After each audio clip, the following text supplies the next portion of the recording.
तीन मेथड्स हमारे पास अवेलेबल है to find out the basic feasible solution. Okay, which is known as north west, जिसको हम अपर लेफ्ट कॉर्नर मेथड भी कहते हैं, least cost method which is known as matrix minima method, और वॉगल्स ट्रांसफॉर्मेशन मेथड जिसको हम plenty method भी कहते हैं.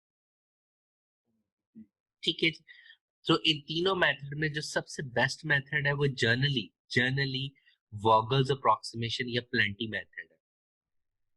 ठीक है, आप देखोगे कि इन तीनों में अगर हम सेम प्रॉब्लम के ऊपर इन तीनों को अप्लाई करें तो जनरली, अगेन मैं वर्ड जनरली यूज कर रहा हूँ, सो वॉगल्स जो या प्लेंटी मेथड है वो इन दोनों मेथड से बेटर सोल्यूशन प्रोवाइड करेगा, मीन मिनिमम कॉस्ट हमें प्रोवाइड कर रहा होगा.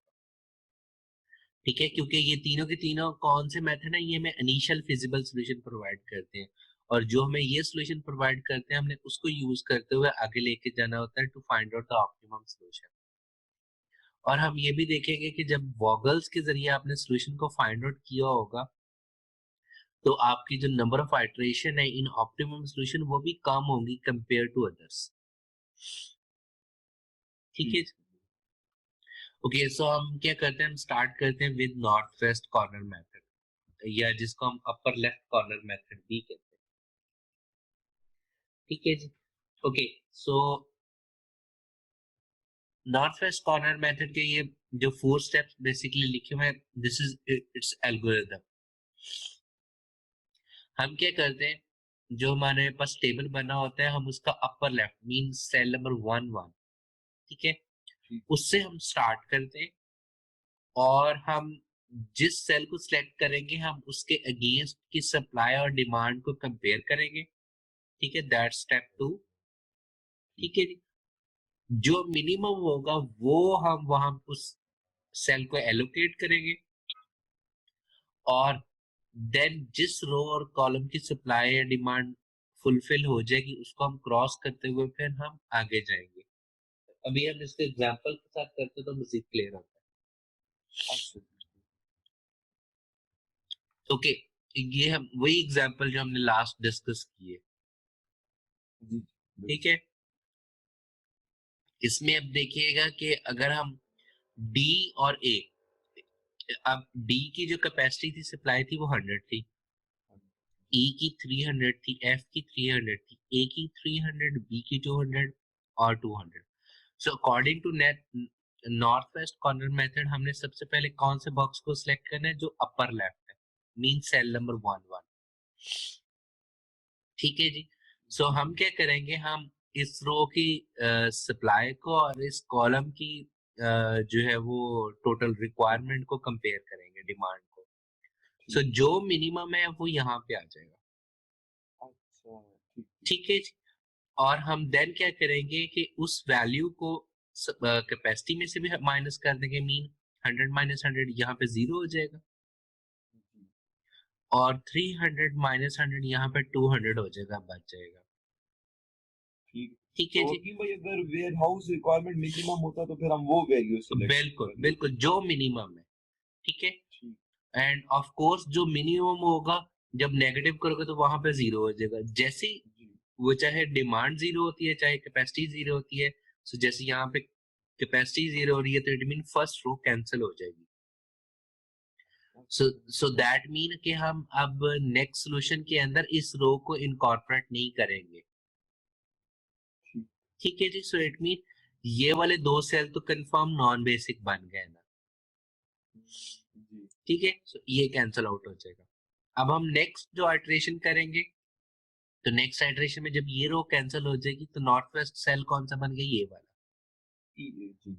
ठीक है, सो उसके लिए हमने फिर क्या किया, अगेन कंपेयर किया. अब जब 300 में से 100 को माइनस करोगे तो यहाँ पे क्या बचा होगा, 200. मैंने वो लिखा नहीं लेकिन बट ये मेंशन है.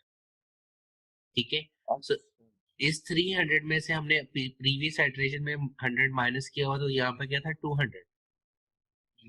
ठीक है, सो 200 और इस 300 को हमने जब कंपेयर किया तो मिनिमम क्या आ गया, 200. ठीक है जी, सो इट मीन जब 200 आया सो दैट इंडिकेट कि आपके पास यहाँ पे 0 हो गया तो ये वाला कॉलम कैंसिल हो गया. जी बिल्कुल. ठीक है, so it mean first column और फर्स्ट रो कैंसल्ड है। अब ये वाला सेल हमारा नॉर्थ वेस्ट बन रहा है। अच्छा ठीक है जी। सो और यहाँ पे क्या बच गया 100, क्योंकि 200 यहाँ से गया, सो 200 यहाँ से 0 हो गया, और ये 300 में से जब 200 माइनस हुआ तो यहाँ पे क्या बच गया 100। 100।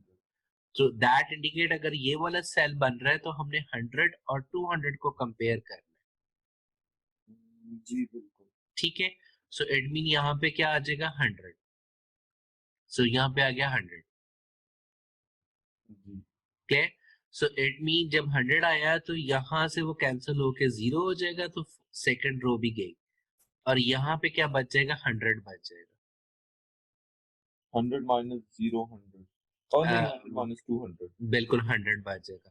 सो इट मीन नेक्स्ट हमारे पास सेल कौन सा आ जाएगा, ये वाला, क्योंकि ये वाली रो भी कैंसिल है, ये भी रो कैंसिल हो चुकी हुई है, और फर्स्ट कॉलम भी। सो बाकी क्या बच गया, ये वाला। ये ठीक है जी। ठीक है, बिल्कुल। ओके। सो अब यहाँ पे तो हमारे पास क्या गया, अगेन यहाँ पे 100 था और यहाँ पे 200 था, तो ये 100 आ गया, तो ये वाला कॉलम गया।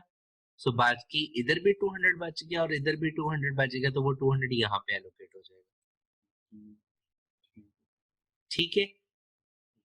सो इट मीन तमाम के तमाम सप्लाई और तमाम के तमाम रोज और कॉलम्स कैंसिल हो जाएंगे, विच इंडिकेट के तमाम सप्लाई और डिमांड इक्वल हो गई। ठीक। अब आपको वो लॉजिक समझ आई कि क्यों हम बैलेंस मॉडल लेके चलते हैं टोटल सप्लाई और टोटल डिमांड। नहीं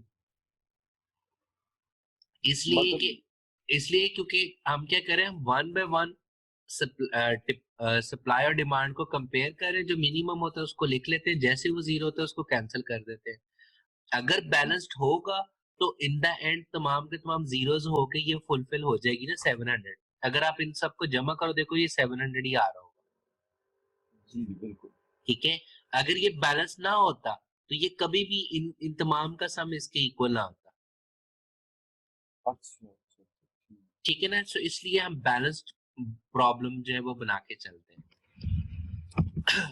इज इट क्लियर। जी क्लियर। ओके। अब हमने जो है वो फिजिबल सॉल्यूशन जो है वो टोटल कॉस्ट कैलकुलेट करनी है, तो उसका फॉर्मूला क्या होगा, 100, यानी कि हम डी से ए पे 100 यूनिट सेंड कर रहे हैं, और हमें जी पर यूनिट कॉस्ट कितनी आ रही है 5, सो 5 इंटू 100। देन हम ई से ए पे 200 यूनिट सेंड कर रहे हैं, और उसकी कॉस्ट कितनी आ रही है 8, 8 इंटू 200। फिर हम जी ई से बी पे सेंड कर रहे हैं 100, और उसको 4 से मल्टीप्लाई कर रहे हैं। ठीक है, एंड जी सो ऑन। सो हमारे पास जो टोटल कॉस्ट बन जाएगी वो, अब इनको मल्टीप्लाई करने के बाद जब हम सम करेंगे, so that would be equal to this. अच्छा ठीक हो गया। हकीम भाई जो आखिर में 200 हमारे पास आ गया, इसको दोबारा कंपेयर करने मतलब माइनस प्लस करना था या नहीं बस। बिल्कुल बिल्कुल, क्योंकि यहाँ पे भी 200 बचा हुआ था और यहाँ पे भी 200 बचा हुआ था। जब 200 यहाँ पे आएगा तो 200 में से 200 गया तो यहाँ पे भी 0 बच गया और यहाँ पे भी 0 बच गया। अच्छा ठीक है। सो सो बेसिकली जब आप अपना नॉर्थ वेस्ट या लीस्ट कॉस्ट या वोकल्स, जब आप इन द एंड वाली आइटरेशन कर रहे होगे, तो आपकी की तमाम रो और जी तमाम कॉलम्स कैंसिल हो चुके होंगे, और वो उनकी सप्लाई और डिमांड 0 हो चुकी होगी। जीरो। जी ठीक। ये क्लियर हो गया। जी बिल्कुल।